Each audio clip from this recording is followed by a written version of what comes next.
Chapter 1. Veiled in Velvet. The rain fell in slow, deliberate strokes against the grimy windows of the Velvet Room, a speakeasy tucked between a pawnshop and a tailor's shop in Montreal's red light district. The air was thick with the scent of spilled whiskey and cigarette smoke, the kind of place where secrets were traded as freely as the gin hidden beneath the floorboards. Outside, the distant wail of a police siren faded into the night, but inside, the laughter was louder, the whispers more dangerous. This was where she worked where they worked. The women of the underworld, veiled in silk and velvet, their faces painted with the confidence of those who knew too much. They weren't just dancers or hostesses. They were the silent conspirators, the unseen architects of empires built on contraband and deception. Among them was Alina Voss, a woman whose name was whispered in back rooms and police stations alike. She moved through the crowd like a shadow, her emerald green dress catching the dim light of the chandeliers. A man in a pinstripe suit leaned in too close, his breath reeking of cheap liquor. Alina's smile never wavered, but her fingers tightened around the stem of her glass. One wrong word, one misplaced glance, and the delicate balance of power could shatter. A knock at the back door. A signal.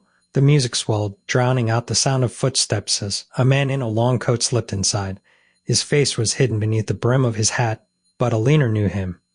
Vincent Morty, a mid-level enforcer for the syndicate, his hands stained with more than just ink. He pressed a small, wrapped package into her palm, a ledger stolen from a rival's office. The numbers inside could bring down half the city's bootleggers. "They're watching you," he muttered, his voice barely audible over the jazz. "The cops. The other families. You're a target now." Alina's laugh was light, practiced. "Aren't we all?" But the truth was she had been expecting this. The game was changing. The war between the syndicates was heating up, and the women on the invisible threads holding everything together were now the ones holding the knives. Across the room, another woman caught her eye. Marie Larue, a former dancer turned informant, her loyalty bought with promises of a fresh start. She was talking to a plainclothes detective, her fingers tracing the rim of her glass in a way that suggested nervousness or guilt. Alina's stomach twisted. Betrayal was a currency in this world, and Marie had been spending it recklessly. The music shifted, the band launching into a sultry number that made the room feel even smaller.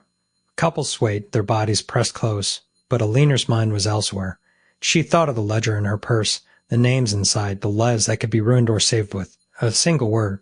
She thought of the men who believed they controlled the underworld, who underestimated the women who moved through it like ghosts. The Velvet Room was more than just a speakeasy. It was a battleground, and Alina Voss was ready to fight. As the night wore on, the whispers grew louder. A shipment had gone missing. The deal had turned bloody.